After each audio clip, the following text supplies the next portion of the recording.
Hey, Prime members, you can binge all 4 episodes of American Scandal: Opioids in America ad-free on Amazon Music. Download the app today.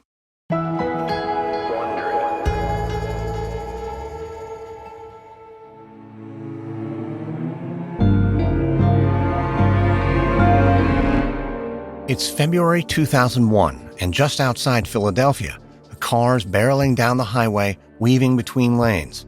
The vehicle swerves, dodging a slow-moving sedan, and when it pulls off the highway, it begins racing through a suburban neighborhood where bare trees and colonial houses line the road. Inside the car, Ed Bish is gripping the steering wheel with all his strength. He knows the other drivers probably think he's a madman, but he doesn't care. Right now, all that matters is getting home as fast as possible. About 20 minutes ago, Bish's daughter called him in a panic. She said she'd found her 18-year-old brother, Eddie Jr., unconscious in his bedroom. His skin was pale blue, and he looked like he was dying. Bish had been sitting at work about 10 miles away, so he told his daughter to call 911, then ran out and hopped in the car. Bish is now only a few minutes from home, and he's trying to reassure himself that everything is going to be okay. Eddie Jr. is young and healthy. Whatever's happening, his son is going to get through this. But when Bish pulls up in front of the house, his body goes slack. There are policemen blocking off the sidewalk. EMTs are racing into the house, and an ambulance is parked out front, lighting up the entire block with flashing lights.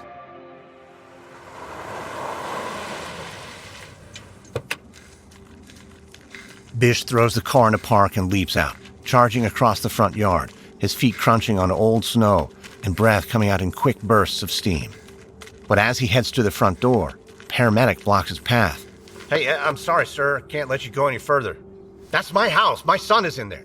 "Sir, I'm sorry to tell you this." "Tell me what?" "Your son was found unresponsive." "Okay, where is he? What, is he at the hospital?" No, sir. The paramedics were unable to resuscitate him." "I'm sorry. Your son has passed away." No, that can't be right." "I'm sorry. We did everything we could." Bish begins to stagger as the red and blue lights dissolve into a hazy blur.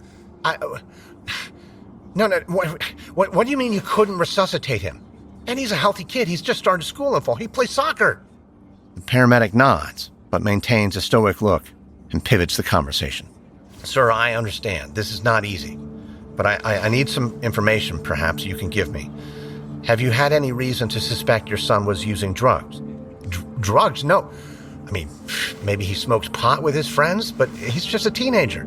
Has he been sick at all recently? No, maybe. He seemed like he was coming down with a cold the other day. Why are you asking me this? Well, your son Eddie probably didn't have a cold. He was probably in withdrawal. Withdrawal? From what? We believe he overdosed on OxyContin. What the hell is OxyContin? Hours later, after the policemen and ambulances and EMTs have all left, hours after he finally stopped weeping, Ed Bish gets into bed and tries to fall asleep. But he can't. He's haunted by the image of his son, lying completely still, his eyes closed and his body lifeless. And Bish can't stop replaying the conversation with the EMT and his mention of that drug, OxyContin. None of this makes sense. And finally, when he realizes he will not get any sleep, Bish kicks off the blanket and gets out of bed. He needs answers. So he sits down at his computer and begins searching online, trying to see what he can learn about OxyContin. And it doesn't take long to find stories of grief and loss. Clicking from webpage to webpage, Bish learns that OxyContin is a prescription painkiller that's only been on the market a few years. But in the past 3 months alone, 13 people in the Philadelphia region have died from overdose, a number that now includes his son, Eddie Jr. But the more Bish reads, the less everything seems to make sense. How could his son have gotten his hands on pills that Bish had never heard of? How could there be a prescription drug causing so much death? And why does it look like no one's doing anything to stop this? Many involved in crypto saw Sam Bankman-Fried as a breath of fresh air from the usual Wall Street buffs. But in just 1 month, his crypto exchange would collapse. From Bloomberg and Wondery comes Spellcaster, a new 6-part docuseries about the wild rise and fall of FTX and its founder Sam Bankman-Fried. Listen to Spellcaster on Amazon Music or wherever you get your podcasts. I Love My Kid, But is a new comedy parenting podcast from Wondery that shares a refreshingly honest and insightful take on parenting. Each week, the host will share a parenting story that'll have you laughing and thinking, yes, I have absolutely been there. Listen to I Love My Kid, But on Amazon Music or wherever you get your podcasts.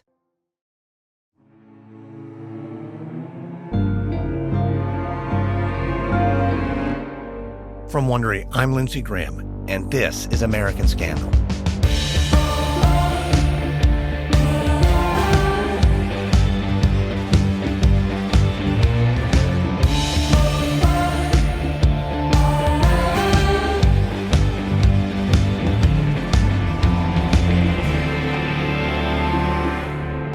Over the course of more than 2 decades, opioid addiction has grown into a deadly epidemic across the United States. In 2021 alone, there were more than 16,000 deaths resulting from overdoses on drugs like fentanyl, a synthetic opioid. While drugs like heroin have long been available on the black market, the surge of overdoses from similar opioids is relatively new in American history. Opioid prescriptions began increasing in the late 1990s after the release of what became an enormously popular drug, OxyContin. Developed by a family-owned company called Purdue Pharma, OxyContin grew to be the best-selling painkiller in the United States just 5 years after its launch. By 2016, Purdue had made more than $30 billion in revenue off OxyContin alone. And that might be because from the very beginning, the leadership at Purdue Pharma was determined to make OxyContin a blockbuster drug. But before they could conquer the market, Purdue would have to face off against government regulators. And Purdue's small army of salesmen would need to convince doctors to adopt a new idea about chronic pain and the ability of pills like OxyContin to give patients a shot at a new life. This is Episode 1, Cure for Pain. It's 1983 in Norwalk, Connecticut, about 18 years before the overdose of Eddie Bish Jr. Today, Richard Sackler is walking through the headquarters of Purdue Frederick, his family's company business. Sackler rounds a corner and passes a series of framed ads for the company's products. Medical goods like laxatives, antiseptics, and drops that help remove earwax. Sackler soon steps into a busier part of the office where he's hit with a medley of voices, including members of the company's sales team, taking large-scale orders over the phone. It's yet another bustling day at Purdue Frederick, and as Sackler stands staring out at the office, he feels a certain measure of pride. Sackler is 38 years old, with hooded blue eyes and a receding hairline. But he moves with a swagger like he owns the place, in large part because he does. 30 years ago, Sackler's father and 2 uncles bought Purdue Frederick when it was a struggling medical company and only bringing in $22,000 a year. But Sackler's family was savvy enough to know that in the medical industry, a company like theirs could only compete in niche markets, selling products like laxatives and earwax removers. And over the years, they used this strategy to build the company into a successful enterprise, with outsized profits coming in quarter after quarter. Sackler joined the company right after he finished medical school, and he's climbed his way up through various departments, all in preparation for the final step, taking over as president when his father, Raymond Sackler, retires. But even before that happens, there's a lot for Sackler to celebrate in Purdue Frederick, especially if you're only looking at the bottom line. But Sackler can't ignore some of the more foundational problems with the company. Because for a long time now, Purdue Frederick has been coasting on the sales of lackluster products, like the flat brown cookie Sackler's holding right now. It's not a regular pastry. It doubles as a laxative, and it's been the bane of Sackler's existence. Purdue has been trying to get these laxative cookies to market, but so far, the scientists can't get them to work fast enough. It takes hours between when you eat one and when you feel the effects. But that's not Sackler's only frustration. There's a bigger issue at play, too. He doesn't believe Purdue Frederick should be spending so much time on products like laxative cookies. Sackler went to medical school, and he wants to make real medicine. He wants Purdue Frederick to be mentioned in the same breath as Merck or Eli Lilly, companies known for groundbreaking medications. But making those changes isn't his call. Sackler is not yet in charge of Purdue Frederick. It looks like his uncle and father are more than happy selling simple products that bring in a simple, steady stream of revenue, or medications that piggyback off other people's breakthroughs. So for now, Richard Sackler has to toe the company line. If this is what his father and uncle want, then he's just going to have to make the best damn laxative cookie the world has ever seen. Sackler soon enters the company's lab, where a group of scientists is sitting at a row of tables, hard at work. He marches over to one young man hunched over a microscope and drops the cookie on the table. These things are still taking too long to work. By the time anyone feels the effects, they've forgotten they ate the damn thing in the first place. The young man looks at the cookie and then at Sackler. Yeah, it's an issue. But we've always been up against basic biology here. The laxative can't do its job until it gets to the colon. I know that. I have a medical degree, but I'm telling you, we have to get it to work faster. But we're dealing with the digestive system. I mean, it takes time. We can't change that. We can't change that? No, that is exactly what pharmaceuticals do. They change human biology. Richard, some things aren't possible. You know, you were hired because you were young, ambitious, and you wanted to make real breakthroughs. I do. Well, then let's break through. I don't care if it's the colon or the sphincter or the damn gastric epithelium. Enough complaining. Just make it happen. The scientist stares down at his lab bench, chastised. All right, I'll see what I can do. Sackler grabs the cookie and throws it in the trash as he steps out of the lab. But when walking back to his office, a sense of gloom begins to settle over him. Sackler has ambitions. He wants to change medicine. Yet he can't even get his own people to make improvements to a simple laxative. It's demoralizing, to say the least.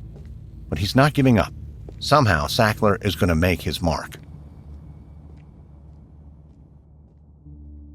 It's the late 1980s, and Kathy Sackler is sitting in an upscale steakhouse in Norwalk, Connecticut. The restaurant is filled with a hum of happy conversation, people laughing, celebrating birthdays and anniversaries. But all throughout dinner tonight with her cousin Richard Sackler, there's been nothing but awkward silence. Richard is 3 years older than Kathy, just enough to be a little stronger and a little better at just about everything. Growing up, Richard took advantage of his age, making it seem like a sign of his greater intelligence. Even now, in his 40s, he hasn't been humbled, and the two cousins still don't get along. Unlike Richard, Kathy doesn't work directly for Purdue Frederick, but her father is one of the owners, and Kathy sits on the board, so it's her duty to make sure the company is on the right track. And that's especially important now. Purdue is facing a potentially serious problem, and Kathy has an idea about how to solve it. But it's probably up to Richard to make anything happen. Kathy takes a bite of mashed potato, and keeping the tone casual, she asks Richard how's it coming along, finding a replacement for MS Contin. Richard grimaces. He's not fooled by her easy tone, because they both know the question is pointed. In the 1960s, Kathy's father oversaw the purchase of a British company called Knapp Pharmaceuticals. MS Contin was a new drug the company was developing, made up of both morphine and a unique time-released coating, which slowed down the absorption of the potent painkiller. Up until then, the only way morphine could be delivered steadily and safely was through an intravenous drip, and patients can only receive that in a hospital. But with MS Contin, morphine could be taken as a pill from the comfort of their own home. Knapp launched the drug in the UK in 1980, and almost right away it was hailed as a breakthrough in treating pain. Almost 4 years later, as the owner of the British pharmaceutical company, Purdue introduced MS Contin to the United States.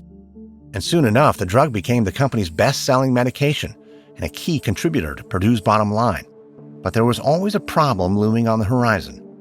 Purdue's patent on MS Contin has an expiration date, and at this point, they've only got a few years left. When that happens, other companies will be able to sell cheaper generic versions of the drug, and Purdue could stand to lose $170 million in annual sales, devastating loss to the company and the Sacklers' family wealth. Richard Sackler and the scientists at Purdue have been trying to come up with some sort of replacement, but they've struggled to figure out which drug should be at the core of their new medication. But the clock is ticking, and unless Richard and his team have a breakthrough, the company could be in dire straits, and Richard knows it. So having raised the issue, Kathy sits back and waits to see how her cousin is going to respond. At first, Richard remains silent, and the two cousins just sit, listening to the ambient chatter of a steakhouse. But finally, Richard admits that they have not made much progress, not since the last time she asked. Kathy nods, and then asks the next part of her query, what does the research team think about oxycodone? Richard has to admit that he's never heard of it, so Kathy enjoys explaining to her older cousin Richard that oxycodone is a close relative of morphine, but twice as potent. It's commonly used in painkillers already on the market like Percocet and Percodan, and those drugs combine low doses of oxycodone with either aspirin or acetaminophen, but no one currently sells oxycodone straight in higher doses. Richard sits up, looking interested, and asks if oxycodone works for severe pain. Now it's Kathy's turn to admit she doesn't know something, but she says it's worth looking into. Richard then affects an air of nonchalance, saying, yeah, we'll look at it. He'll mention it to Purdue's researchers, but they probably already rule it out. Kathy clenches her jaw. This is just like Richard. But really, Kathy doesn't mind. She's done her job, and as long as Richard doesn't completely disregard her suggestion, Purdue Frederick may have its next blockbuster drug. It's 1991 in Norwalk, Connecticut. Richard Sackler is sitting at the head of a conference table, surrounded by some of his top executives. They're a scrappy group, guys who grew up in Brooklyn and aren't afraid to throw a few elbows. And while the company's executives can be rough around the edges, they're exactly the kind of squad Sackler is depending on to make Purdue into one of the most important pharmaceutical companies in America and to help deal with a looming deadline. In 4 years, the patent is set to expire on Purdue's moneymaker, MS Contin. Once generics begin flooding the market, Purdue is going to need a new drug to make up for its lost revenue. And while 4 years might sound like a long time to an outsider, when it comes to launching a new drug, it might as well be 4 seconds. The process requires research and development, government approval, manufacturing, sales, marketing. It's all a daunting challenge, but it's also an exciting time for the company, an opportunity to build Purdue into something bigger and more ambitious. Sackler even spun off a new separate company called Purdue Pharma, which is going to be responsible for developing the new drug, and which Sackler is hoping will eventually become a titan among U.S. pharmaceuticals. But all that is getting ahead of himself. Today, Sackler is going to announce an important step, choosing the compound that's going to be at the core of their new painkiller. Sackler begins by telling the group that there's been a breakthrough in the research. For a while now, Purdue has been considering the synthetic opioid oxycodone, but there have been a lot of questions, including whether they could pair the compound with Contin, their time-release coating. But another outstanding question was whether oxycodone was safe and effective on its own and when taken in high doses. But Sackler tells him that he's just heard from Dr. Kathleen Foley, one of the country's leading pain specialists, and she reported she has good news. Foley has been doing tests on the effectiveness of oxycodone and at high doses. So far, the results show that oxycodone can relieve severe pain with no unusual side effects. Sackler brings home the point, saying he believes they found the key ingredient for their replacement for MS Contin. Purdue can develop a new drug featuring pure oxycodone at its core and pair it with Contin, their time-release coating. Sackler pauses and then asks if anyone has questions. One of the other executives does, asking Sackler what he means when he says the researcher has been giving patients high doses. How high? Sackler says that Foley gave some patients up to 1,000 milligrams of oxycodone every day. The executive raises his eyebrows. That seems like a shockingly high dose. Drugs like Percocet, which contain oxycodone, only use 10 milligrams of the stuff. But 1,000 milligrams? Is Sackler sure the research is right, that it's safe to administer at those doses? Sackler nods, explaining that oxycodone is usually paired with painkillers like acetaminophen and aspirin, and too much of those can be toxic. But Dr. Foley's research shows that oxycodone by itself can be given at a very high dose without issue. The key is the time-release coating that allows the drug to enter the bloodstream at a steady rate. There are murmurs around the table, and Sackler can see his executives are finally grasping the picture. This could be an enormously profitable drug. But there's something else, too. It could change medicine in America. Sackler tells the executives that there are studies showing that 1/3 of Americans suffer from chronic pain. It's a crushing daily reality for too many people. But experts like Dr. Kathleen Foley are encouraging doctors to rethink their approach to pain. and they believe opioids should be prescribed more broadly to address the issue. And with this new drug, Purdue could be at the forefront of medicine. They could allow people sidelined with pain to finally regain control of their lives. Sackler tells the room that this is the next step for the company and for pain management. The only thing to do now, after making sure the R&D holds up, is to try and convince the American public.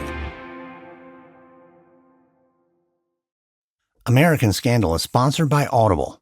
After sitting on the tarmac for an hour, the pilot finally informed us that we'd have to deplane, wait another hour, and then board a new aircraft. But after that last bit of anxiety and delay, we were finally on our way, a trip we'd been planning for months. But then, just as we were about to take off, my wife pulled out her earbuds and looked at me in horror. She had just finished her audiobook, City of Girls by Elizabeth Gilbert. She wasn't ready for it to end, and we had a 9-hour flight ahead of us. But luckily, there are thousands of titles available on Audible, and there was Wi-Fi on the plane. Like all Audible members, my wife gets 1 credit every month, good for any title in the entire premium selection, regardless of price, to keep forever. She gets full access to all the bestsellers, new releases, and Audible originals. And the Audible app makes it easy to listen anytime, anywhere, while doing chores, exercising, or even finally achieving takeoff. So get listening. New members can try Audible free for 30 days. Visit audible.com/AS or text AS to 500-500. Today's news can feel like uncharted waters. But more often than you'd think, we're not the first generation to confront what we're dealing with today. We're just the first generation to make a podcast about it. I'm Rachel Maddow. I'm Isaac Davy Aronson. Each week, we'll bring you a story from history that helps with something in the headlines today. Rachel Maddow presents Deja News with Isaac Davy Aronson, an MSNBC podcast. Search for Deja News wherever you're listening and follow.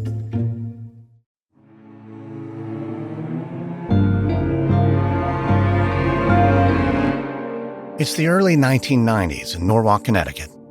In the headquarters of Purdue Pharma, Michael Friedman is staring at a whiteboard covered in notes, trying hopelessly to come up with a new idea. Friedman is Purdue's VP of Marketing, and Richard Sackler has given him the task of turning Purdue's newest drug into a blockbuster. The company is calling it OxyContin, a novel painkiller that combines the opioid oxycodone with Contin, a time-release coating. It took years to develop the drug, and now that it's ready, Purdue wants it to take over the market.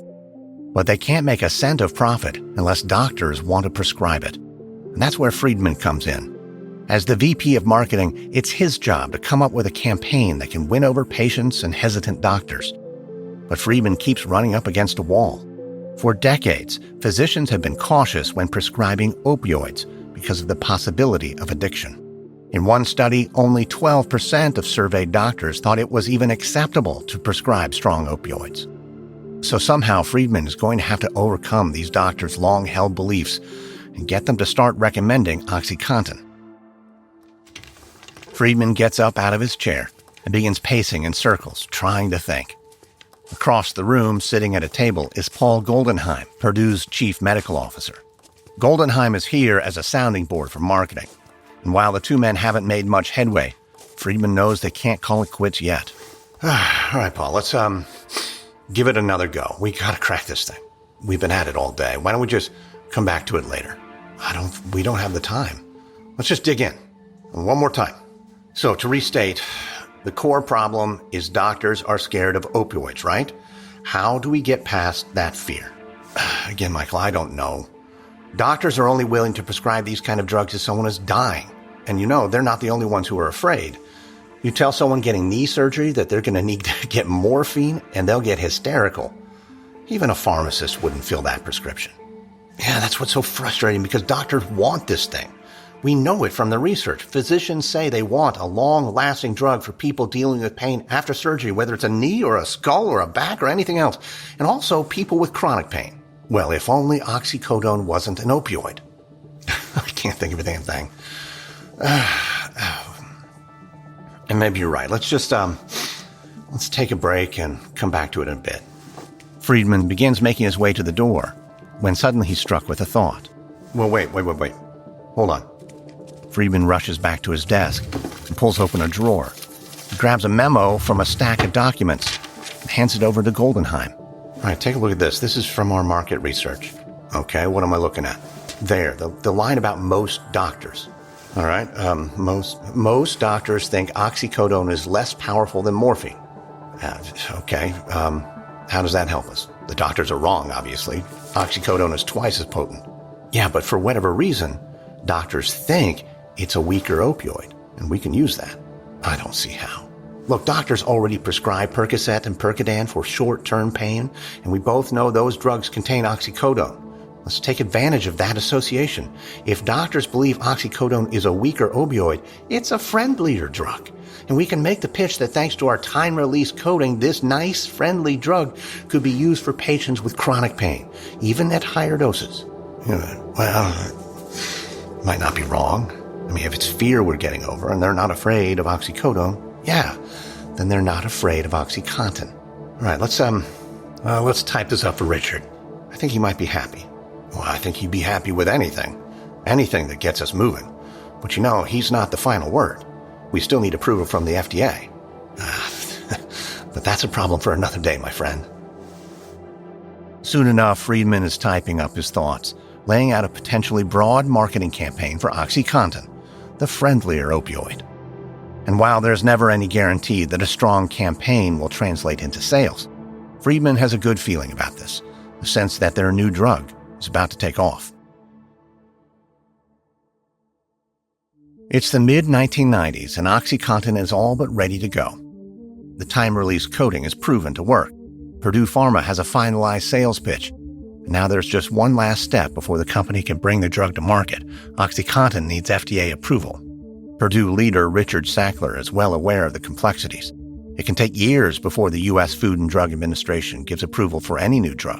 And Sackler knows it's also especially likely FDA regulators are going to take a narrow view of OxyContin. They'll probably hesitate to approve the drug for anyone other than patients suffering severe pain from cancer.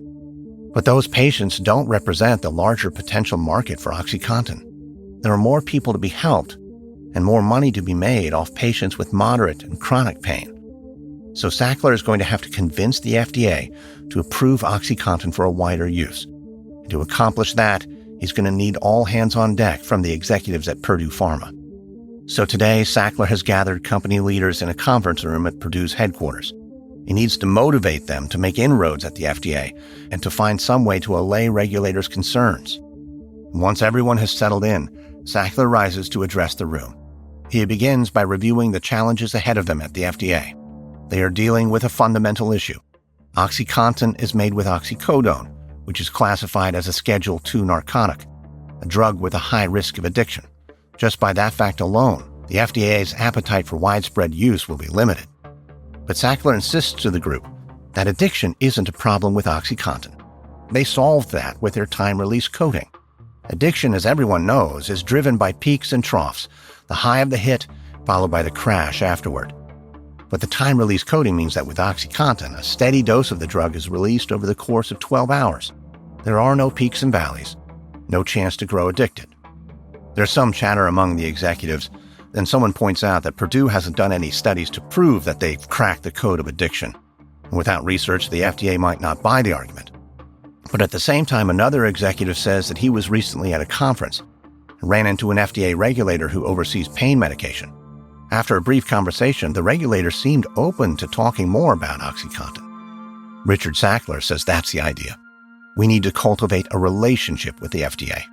We need to make them understand that OxyContin is safe, non-addictive, and should be available to anyone in pain. They need to work all the angles, because OxyContin has the potential to be a gold mine.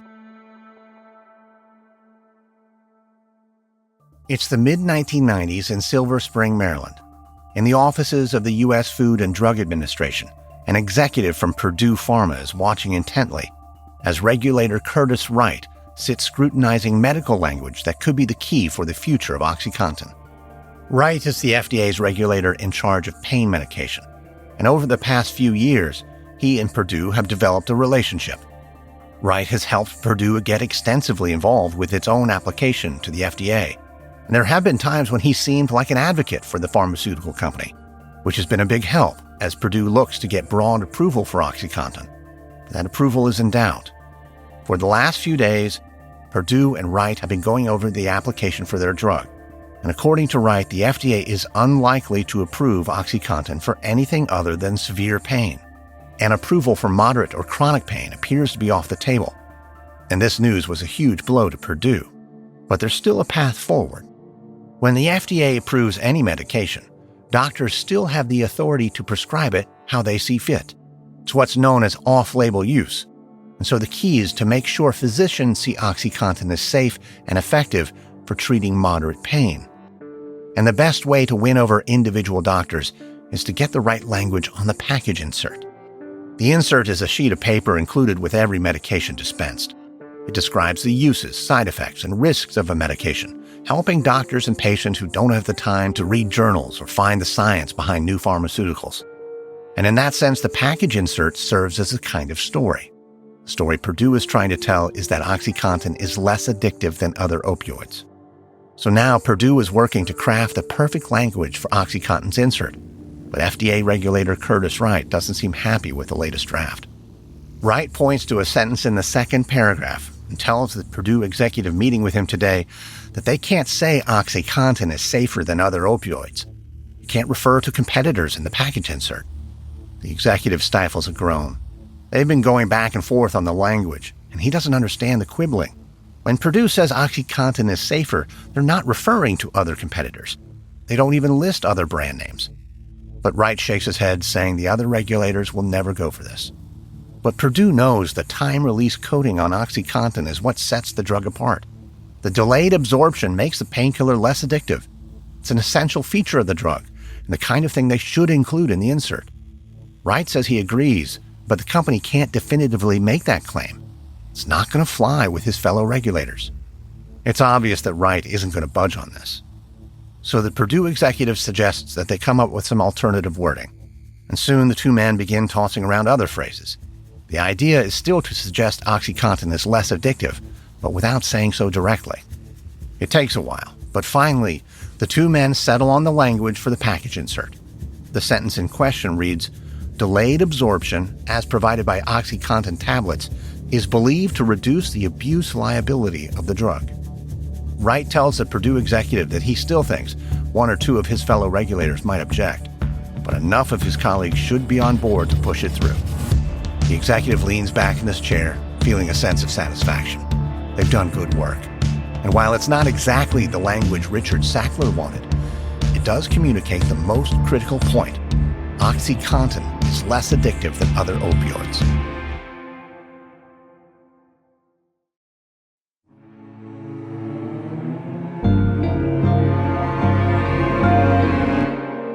It's early January 1996, and the dining hall of the Wigwam Resort has grown raucous. The room is packed with sales staff from Purdue Pharma, men and women gabbing it up, making their way through another round of overpriced food and cocktails after a long day out on the golf course. Richard Sackler is there too, trying to get through his own meal and remain present for all the socializing, but Sackler is feeling distracted. Sometime in the next hour, he's going to give a big speech honoring all the hard work, all the years of effort that went into their new drug, OxyContin. In his speech, Sackler is going to try to strike a note of inspiration, but he has to remind his sales staff that in a lot of ways, the work is just getting started. It's now their task to get OxyContin into the homes of millions of Americans. Just a few weeks ago, the FDA finally gave its approval for Purdue's new painkiller. It was a relatively fast process, taking less than a year from start to finish. But as expected, the agency only approved OxyContin for patients with severe pain. So Purdue is banking on Plan B, getting doctors to write prescriptions for off-label use, allowing patients to take OxyContin for moderate and chronic pain.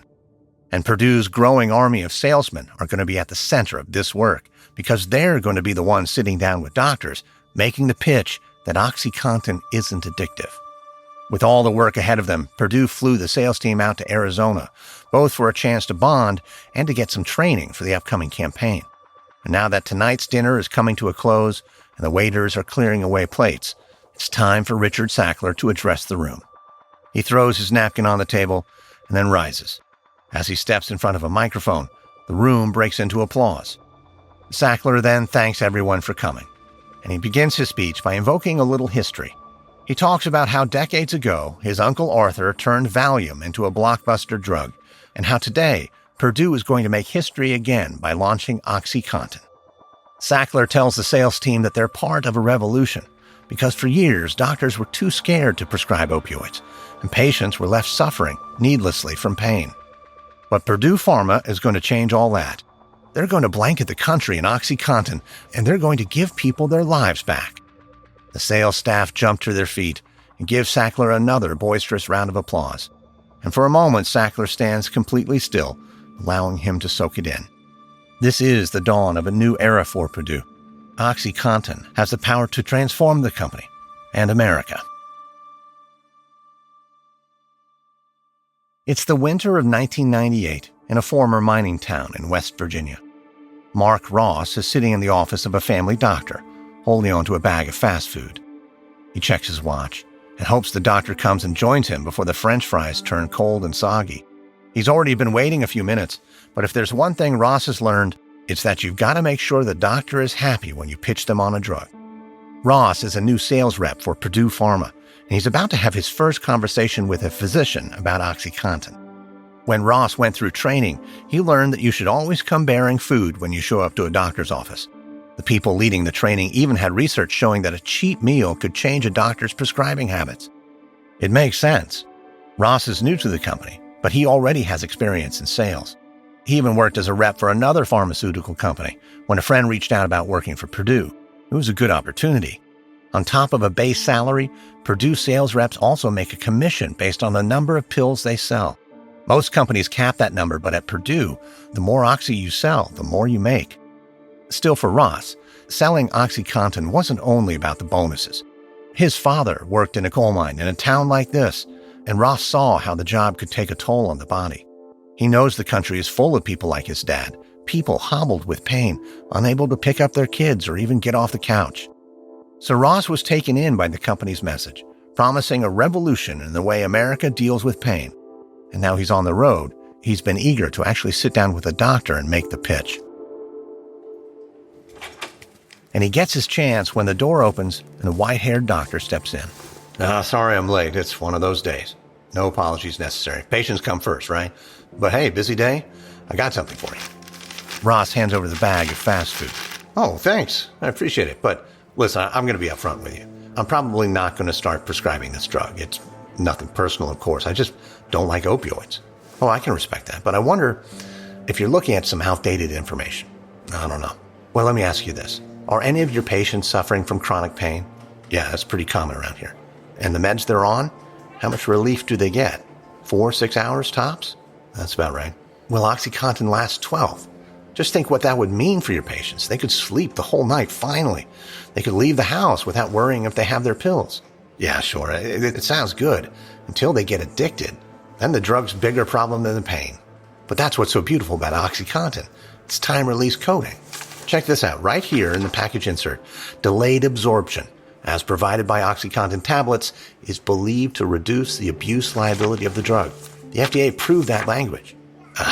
There's still the possibility of abuse. That's theoretically true, sure. But I'm not sure if you've seen, there's an article in the New England Journal of Medicine. It says less than 1% of patients on opioids actually get addicted. The doctor suddenly looks taken aback. You said the New England Journal of Medicine? Mm-hmm, yeah. One of the most prestigious medical journals in the country. 1%. Huh, no, I missed that one. Could you send me a copy? Oh, of course, yeah. And one last thing. Purdue is going to be hosting a seminar not far from Miami. It's going to focus on pain management, and some of the country's leading experts are going to be there. They can surely answer all your questions. So we'd love for you to come, and of course, it's all expenses paid. Well, a free trip to Florida, huh? It would be nice to get out of the cold here in West Virginia. I wish I could go myself, but I'm not. But I'll leave you some info about the seminar. And here are some pamphlets about OxyContin. Well, okay, thanks. I got to get back to patients, but you've given me a lot to think about. My pleasure. Hope you get on a plane and head to Florida. Ross begins gathering his belongings, and as he steps out of the doctor's office, he grants himself a small moment of celebration. He said exactly what Purdue told him to say, and it seemed like it worked. And although it may not happen today, sometime soon Ross can tell that this doctor is going to start prescribing OxyContin. It's 1999 in Norwalk, Connecticut. In the headquarters of Purdue Pharma, Howard Udell leans forward in his office chair, his long face hovering inches away from his computer monitor. Udell is reading a private memo sent by email, and as he takes in all the damning information one more time, his blood begins to run cold. Udell is Purdue Pharma's general counsel. He's worked for Purdue for decades and loves his job, and the last thing he wants is trouble for Purdue or the Sackler family. But this memo could be revealing a serious and far-reaching issue. His legal secretary poked around online and found people discussing how to remove OxyContin's time-release coating so they could get high from the prescription drug. Udell can't say he's entirely shocked. In the 3 years since they launched OxyContin, the painkiller has become Purdue's bestseller. All of the marketing efforts and sales blitzes have paid off, and this year OxyContin is on pace to bring in over $600 million. There's no doubt it will soon become the most prescribed painkiller on the market. But as OxyContin has grown more popular, sales reps have been sending in troubling reports that people were seeking out OxyContin for recreational use. That was never supposed to happen. The time-release coating was intended to prevent patients from getting high. At first, Udell dismissed the reports as outliers. The company had been hearing from patients all over the country, thanking Purdue for producing the drug and allowing them to live their lives free of pain. But Udell couldn't ignore all the rumblings from the field. So he asked his legal secretary to research the issue. She began searching message boards online to see what people were saying. And now, reading the summary of her findings, Udell is feeling mortified. Not only are people sharing tips about how to remove OxyContin's coating and crush the pill, they're even debating whether you get a better high if you snort the drug or inject it. Making the whole thing more troubling, the legal secretary included almost all of Purdue's top executives on her email when she sent the memo. If Purdue was ever sued over OxyContin, this memo could be damaging, showing that company executives knew the drug was being abused. Udell begins pacing his office, trying to figure out a plan. As Purdue's top lawyer, he needs to protect the company and minimize any potential legal harm. So he starts gaming out possible scenarios.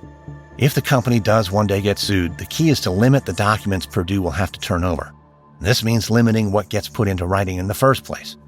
So one idea is that sales reps should not write down any negative observations having to do with OxyContin. They should call in the problems over the phone, and their manager should keep notes to a minimum.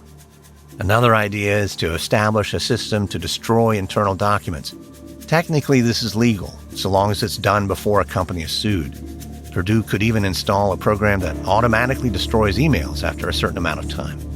Udell continues pacing the office, thinking through a range of scenarios. While he doesn't have all the answers, it's now clear that Purdue is going to have to move to protect itself, because there are threats looming on the horizon. From Wondery, this is episode 1 of Opioids in America for American Scandal. In our next episode, a small-town doctor is shocked to discover the steep toll OxyContin is taking on his community. Facing pushback from the public, Purdue digs in, determined to defend their drug against damning accusations. Hey, Prime members, you can listen to American Scandal ad-free on Amazon Music. Download the Amazon Music app today. Or you can listen ad-free with Wondery Plus and Apple Podcasts. Before you go, tell us about yourself by completing a short survey at Wondery.com/survey. If you'd like to learn more about the opioid epidemic, we recommend the books Empire of Pain by Patrick Radden Keefe, Dope Sick by Beth Macy, American Overdose by Chris McGreal, Painkiller by Barry Meyer, Dreamland by Sam Quinones, the documentary The Crime of the Century, directed by Alex Gibney, airing on HBO. This episode contains reenactments and dramatized details, and while in most cases we can't know exactly what was said, all our dramatizations are based on historical research. American Scandal is hosted, edited, and executive produced by me, Lindsey Graham, for Airship. Audio editing by Christian Paraga. Sound design by Molly Bach. Music by Lindsey Graham. This episode is written by Austin Rackless, edited by Christina Malsberger. Fact-checking by Alyssa Jung Perry. Produced by Andy Herman. Our senior producer is Gabe Riven. Executive producers are Stephanie Jens, Jenny Lauer-Beckman, and Marshall Louie for Wondery.